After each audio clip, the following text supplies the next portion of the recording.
Okay, let's do this. We met on December 2017. Wait, no. On December 31st, right? Right before New Year's Eve. But we've been talking for a couple of months. You messaged me on Jacked. You lied about where you were. You spoofed your location and then pretended like you were in New York, even though you were still in Montreal, I think, or Toronto or something like that. And then you were trying to sleep over at my place before even meeting me. But then on December 31st, on when you were actually already in New York, you hit me up again. And then I was like, okay, fine, you can come watch a movie with me and my roomie. And then we ended up going on like a proper date.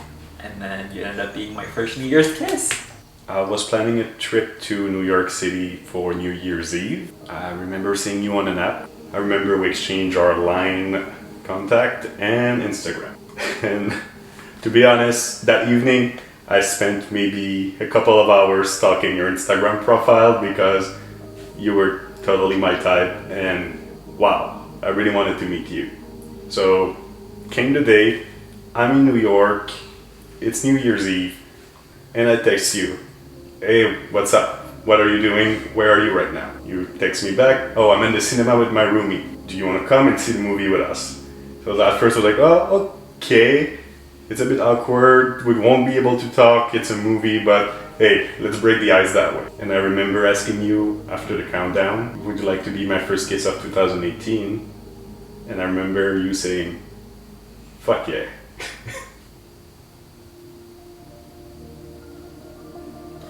Well, I had two first impressions of you. First, when I saw you on the app, and then second, when I actually saw you in person. When I first saw you on the app, I thought you were like this really douchey guy, which like, okay, I could be into that. But then when I met you in person, you were like such a perfect gentleman. Because of that, I didn't think that it was gonna go anything beyond like maybe like a hookup or whatever, because I knew you were visiting. But then it turned to like a date, and turned to like you staying with me for 2 weeks. Wow, you're totally my type. You have a really nice feature, really pretty boy, and good sense of fashion. You came across a bit shy at first, but once I got to know you, you were a really funny guy with a sense of humor, and you were really witty. All of those things made me fall in love with you. I think one of the major differences is like more about how other people perceive us, more so than how we act around each other or how we live with each other. So for example, like when we're going out to like a restaurant or we're looking at like apartments, I do notice that I feel like people take me a lot more seriously when you're there, whereas before we were together, when I was just doing all this stuff by myself, I feel like people weren't taking me as seriously. And that I think was like the major difference between having you in my life now and before. Personally, I didn't think there was that much of a cultural gap between us. I had the chance to live in Asia for a couple of years, so it helped with understanding each other's culture and expectation. Of course, there's always some stereotype going around here when you live in America and you're an interracial couple. Some people will have opinions of you and thinking preconceived idea of you. We got used to not listening to those and living our best life. And that's what I love about us. My family's reaction weren't great. I was pretty private about our relationship, and you were pretty private about our relationship as well because I asked you to. You put your Instagram on private, which I really appreciated. And even though you were still posting photos of us, only like I think our close friends knew. But somehow our photos got leaked, and then people started posting them on Facebook, and then at some point there was a news article about us in Vietnam, which kind of spread like wildfire, and that's how it all started, right? Through that news article, then my family found out, and it was a mess. It was a train wreck. It was one of the most emotional nights I've ever been through. You were there, you knew. I don't think I've ever cried that much in my life. It was insane. But I'm glad that it happened because living your life in secrecy is not fun. I hope you know that my family really like you and they're really supportive of us. My mom, my dad, my brothers, my sister-in-law, my niece, everyone like you, and they greeted you with open arms into their lives. And you're part of the family now. I know on your side of the family it's not exactly the same thing, but my mom wants you to feel welcome in our family, and you will always be a part of it if you want to. When we started being in a relationship or when we got married, I didn't have like a full checklist of what I wanted in a partner. I know a lot of people have that. They're like, oh, someone has to be like 6'2" and like have to have this kind of job, have to do that, whatever. I didn't have that checklist.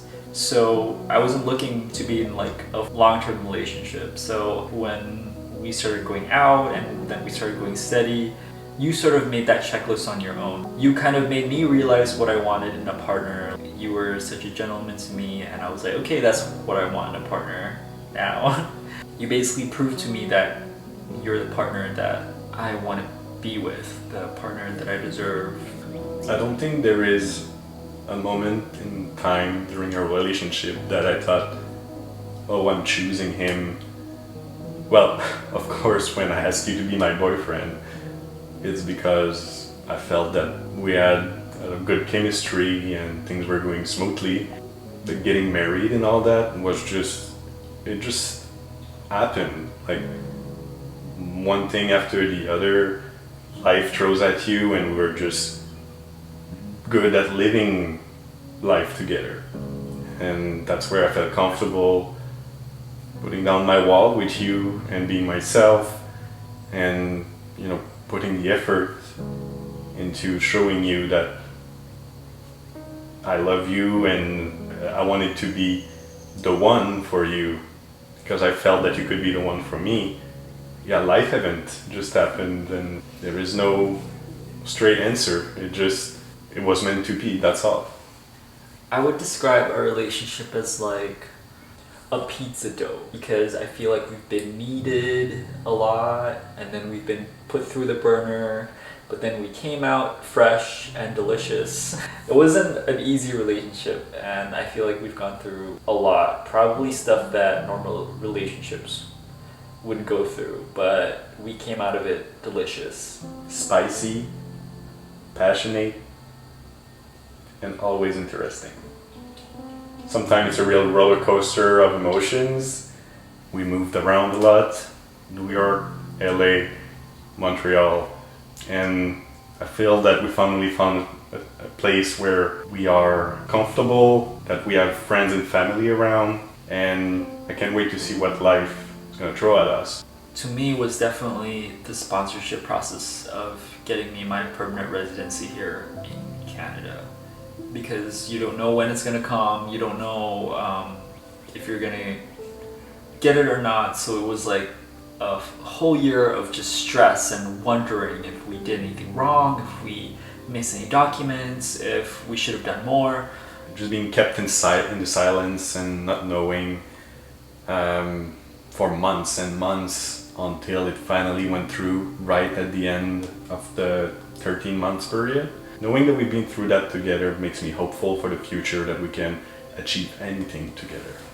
So I want to start by thanking you, because thanks to you, I learned to believe in myself. I used to have really a simple vision of who I was, my life, and what I would want to achieve. I really appreciate that you were there for me to motivate me, and sometimes it's tough love, but you had to say what I needed to hear to be where I am today. I can say that I matured a lot since we met, because you pushed me to do things that I don't think I would have done on my own.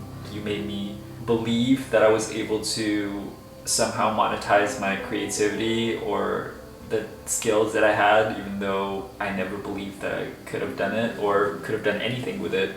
But I think since the beginning, you've always been super supportive of me doing my thing, and working and experimenting, I also learned a lot about how I could be comfortable with myself. Obviously, growing up as someone who was deep in the closet, it was really hard for me to be able to be public about who I really am, and seeing how comfortable you are with your sexuality, with your family, and with your friends. And it was really cool, and it's what I've always wanted, but I didn't think I could ever reach. So you helped me realize the person who I've always wanted to be. I know there are times when we argue, and there are times that's been difficult, and we've been put through the ringer, that's for sure. But there's not been one time where I'm like, I don't love you. I've always loved you all throughout everything, and I don't think that's something that's ever going to change, ever. So my answer is a definite yes. I still love you. I can say without an ounce of doubt in my mind, absolutely yes, I still love you. I don't think that will ever change, no matter what we go through. I'm proud that I can say it out loud, that I'm in love with Yas, and that will never change. It's funny how